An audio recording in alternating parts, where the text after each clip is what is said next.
Hey, good morning. I slept all last night, which I hadn't slept the night before, so I needed it. So the beta blocker I'm on, carvedilol, carvedilol. When it was prescribed to me, the doctor told me that it was the gold standard for a beta blocker for portal hypertension, and I've looked it up on Dr. Google, which has backed her up on that. I haven't read that much about it. It is on its way from Express Script. 3 months worth is $26, so not too terrible. 3 months worth of Versatile is $30, so great. So I'm on cheap meds. Lipitor's free. This Versatile relatively inexpensive, and the doctor did say to me to keep my medication list as low as possible because we don't want to overwork the liver, and of course I understand that. So, 3 meds plus I take a probiotic, prebiotic, and cranberry, women's health thing. I take 2 fire pills, one in the morning, one in the afternoon. I take CoQ10 with the Lipitor, and I take, at night I take a multivitamin with my Ursodiol. And of course I take Ursodiol 3 times a day. And I'll be taking, carvedilol twice a day, probably in the morning and at night, unless it's like a morning afternoon thing, like something that won't let you sleep. But I mean, it's a beta blocker, so yeah. I've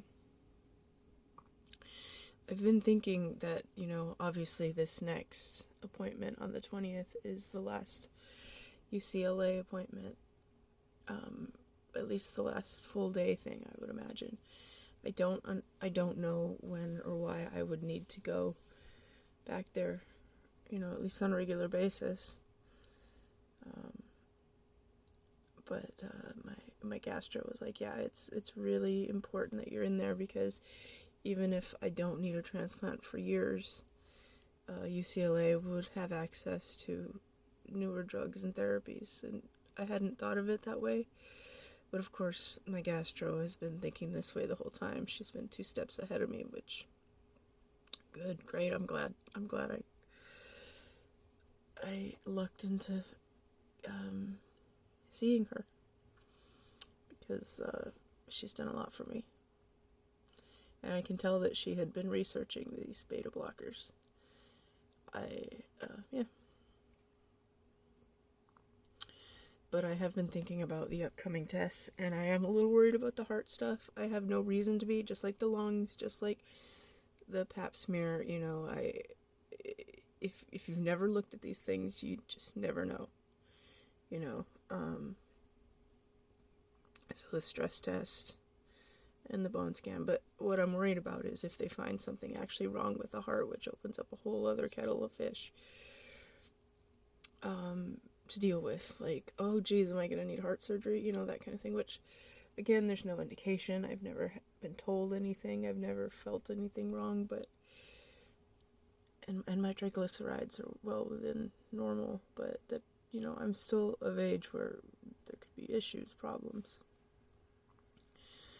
But beta blockers would probably help that too, if I have like clogged arteries and stuff, which nobody's mentioned it on any of the imaging so far. In fact, they mentioned the 2, I don't remember what they were, but they mentioned that they were clear. So I I don't know if I mentioned this yesterday because I did have to remake the video, but I went through my chart and I took all of the tests that UCLA ran and I saved them to PDF. I need to send them to my PCP now that I think about it. And I sent them to my gastro. I didn't send her everything. Like, I can't imagine she cares whether or not I had toxoplasmosis or, what vitamins I have. They're not really relevant to her. But I did send her I sent her the notes from the surgical fellow, the hepatologist, and the nutritionist. I sent her those notes from those visits. And then I sent her my INR, my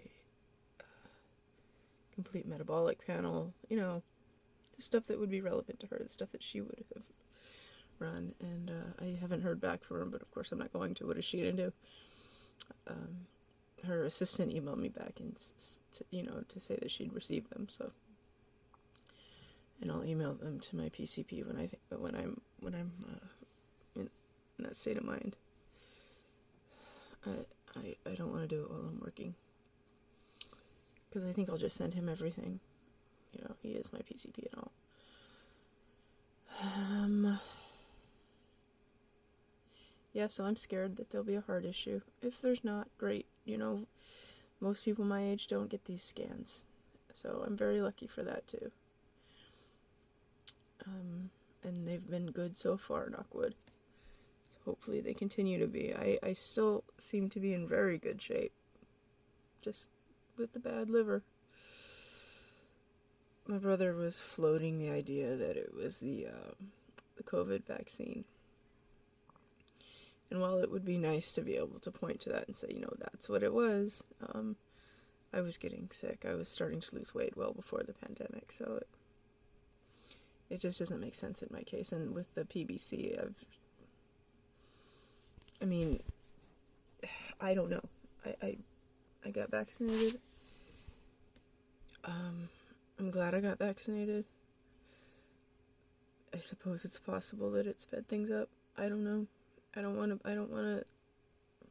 to speculate on that, because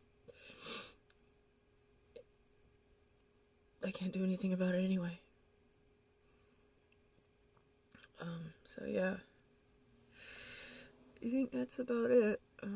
Just worried about my heart now, but I'm also glad that this is going to be over.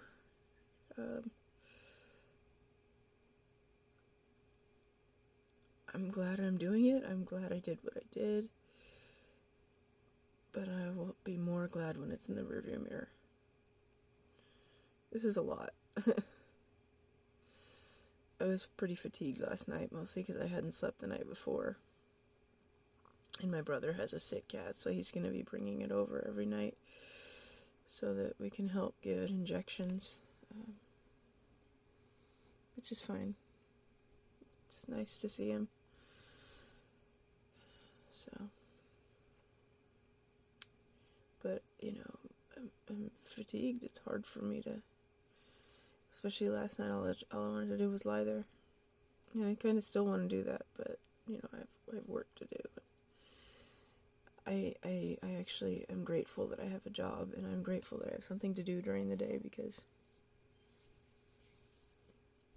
I think I'd be lost if I didn't. Anyway, back to work. Thank you for watching, and I'll talk to you later.